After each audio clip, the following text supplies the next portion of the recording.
विमल, पोलो, जोबा केसरी, हर पल मनाओ केसरी त्योहार। तो राजीव, पहले मैं आपके पास आ रही हूं, तो क्या वाकई राम भद्राचार्य के इस बयान के बाद क्या यूजीसी से देश में गृह युद्ध छिड़ जाएगा?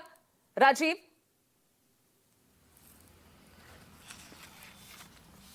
देखिए पूजा, तीन बातें हैं राम भद्राचार्य जी के, जगत गुरु राम भद्राचार्य जी की बात से तीन बातें महत्वपूर्ण निकलती हैं।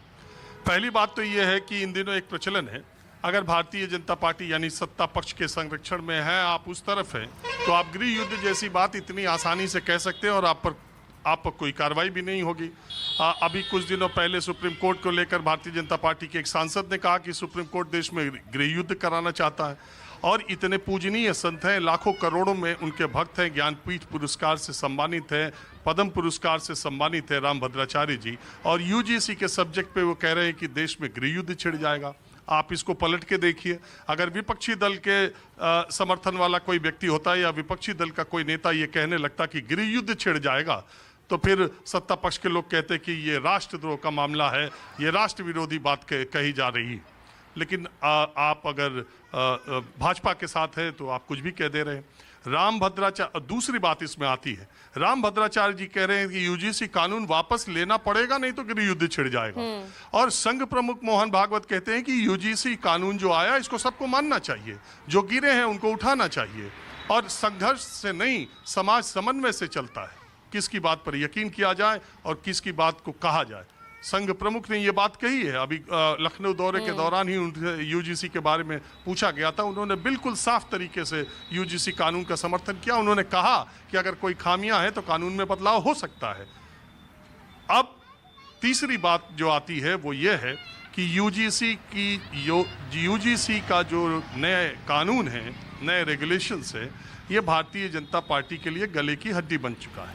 न इसको निगलते बन रहा है, न इसको उगलते बन रहा है। इसका सबसे बड़ा कारण ये भी है, और लोग भी देख रहे होंगे, कि जब भी यूजीसी पर आप पॉलिटिकल डिबेट करते हैं समाचार चैनलों पर, आज आपके ही कार्यक्रम में कई बार यूजीसी पर चर्चा हुई है, तो भारतीय जनता पार्टी का आधिकारिक प्रवक्ता उस डिबेट में नहीं आता, क्योंकि अभी वो लाइन लेने में भारतीय जनता पार्टी या सरकार ने तय नहीं किया। ये मामला सुप्रीम कोर्ट में चला गया है। सुप्रीम कोर्ट ने जो जिन बातों के आधार पर उसको स्टे किया है, उन्होंने कहा कि यह कानून का दुरुपयोग हो सकता है और इस कानून में अस्पष्टता है। दो इंपॉर्टेंट बातें जो सुप्रीम कोर्ट ने कही।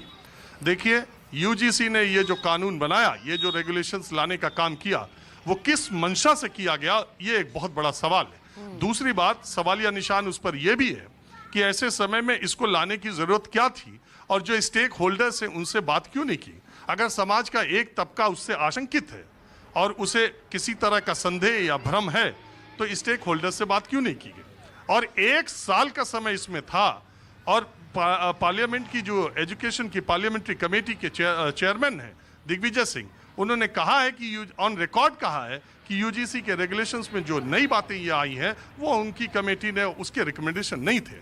और दूसरी बात, जो लोग इस पर भी कह सकते हैं कि दिग्विजय सिंह उसके चेयरमैन थे, कांग्रेस पार्टी के हैं, तो उसमें भारतीय जनता पार्टी के भी बहुत सारे मेंबर्स हैं, और भारतीय जनता पार्टी और दूसरे पॉलिटिकल पार्टीज के भी मेंबर्स हैं जो यूजीसी के समर्थन या विरोध में। हालांकि कोई बड़ी पार्टी अभी तक यूजीसी के समर्थन या विरोध में नहीं आई है। यह भी एक अलग सी खामोशी है। न कांग्रेस पार्टी, न कोई बड़ी पार्टी ये नहीं कोई खड़ा होकर के बोल रहा है कि यूजीसी के वो समर्थन में है कि पक्ष में। अब समर्थन वाले, विरोध वाले जो है, उनका आपने देखा, कल प्रदर्शन हुआ, आज भी हुआ, देश के अलग अलग हिस्सों में हो रहा है। ज़्यादातर उत्तर भारत, दक्षिण भारत से ऐसी यूजीसी रेगुलेशंस को लेकर कोई बहुत ज़्यादा खबर आई भी नहीं। तो और खासकर उत्तर प्रदेश में अभी आने वाले दिनों में यूजीसी के समर्थन के लोग एक बड़ा विरोध समर्थन में एक बड़ा प्रदर्शन करने की तैयारी कर रहे हैं। बात यह है कि इस देश में मंडल आयोग की सिफारिशें लागू हो गई। इस देश में सरकारी नौकरियों में 50% आरक्षण है, ईडब्ल्यूएस का भी आरक्षण आ गया है, और इस देश में उच्च शिक्षण संस्थानों में आरक्षण है, ओबीसी को भी आरक्षण है। तब गृह युद्ध जैसी स्थिति नहीं है। यूजीसी के रेगुलेशंस एक कॉलेज में जातीय विभेद के आधार पर और या तमाम उसमें कारण है, जन्म स्थान के आधार पर। आपने देखा होगा नॉर्थ ईस्ट के बच्चों को कई जगह जन्म स्थान के आधार पर उनको दूसरी तरह से ट्रीट किया जाता है। कई बार कश्मीर के छात्रों को जन्म स्थान की वजह से उनको विभेद का शिकार करना पड़ता है। कई घटनाएं आती रहती है, छिटपुट आपने देखा ही।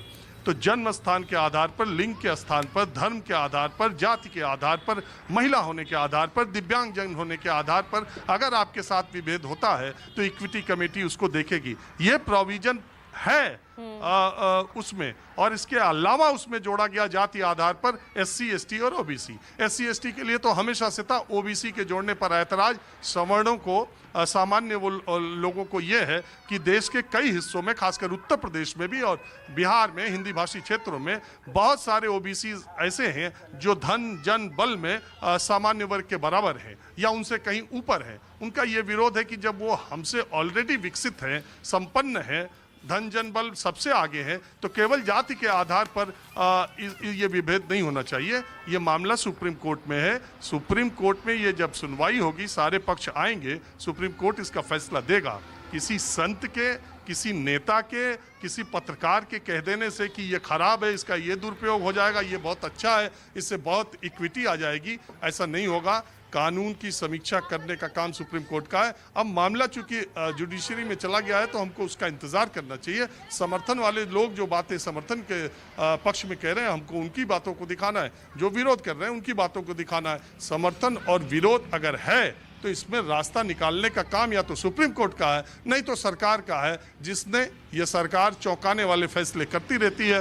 फैसला पहले आता है और उसमें कहते हैं ना, तालाब में कंकड़ फेंक के देखते हैं कि कितना असर होता है, और फिर उसके बाद से आगे की रणनीति तय की जाती है। मुझे लगता है कि UGC का ये जो पूरा रेगुलेशन है, ये हड़बड़ी में या गलत मंशा से लाया गया था, और रामभद्राचार्य की ऐसे मौके पर ऐसी टिप्पणी करने की कोई आवश्यकता नहीं थी। और ये बातें कहना गृह युद्ध जैसी स्थिति हो जाएगी। ये समाज के एक वर्ग को भड़काने का काम करना है। अगर विपक्ष का कोई बोल देता तो शायद अब तक उस पर मुकदमा हो गया होता। बिल्कुल आप सही कह रहे हैं कि अगर विपक्ष ने इस तरह का बयान दिया होता तो आज हम शायद उसी को लेकर डिबेट कर रहे होते और हमारी चर्चा किसी और जो है यहाँ पर कहानी के दूसरे पहलू पर हो रही होती। अच्छा, ऋषिकेश भी हमारे साथ हैं। यहाँ पर ऋषिकेश, अब सरकार ने कंकड़ तो फेंक दिया है दरिया में, इसका प्रभाव कितना दिख रहा है? मैं सीधे तौर पर यूपी के इस जातिगत समीकरण को समझने की कोशिश कर रही हूं। क्या वाकई प्रभावित होता दिखेगा? इसका असर पड़ेगा? ऋषिकेश, मुझे लग रहा है ऋषिकेश यहां पर कनेक्ट नहीं है। मैं उनसे वापस जुड़ने की कोशिश करती हूं। तो सूर्या मैथिल साहब, सबसे पहले तो मैं चाहूंगी थोड़ा रिएक्शन जो रामभद्राचार्य जगत गुरु राजीव कुछ कह रहे। राजीव प्लीज।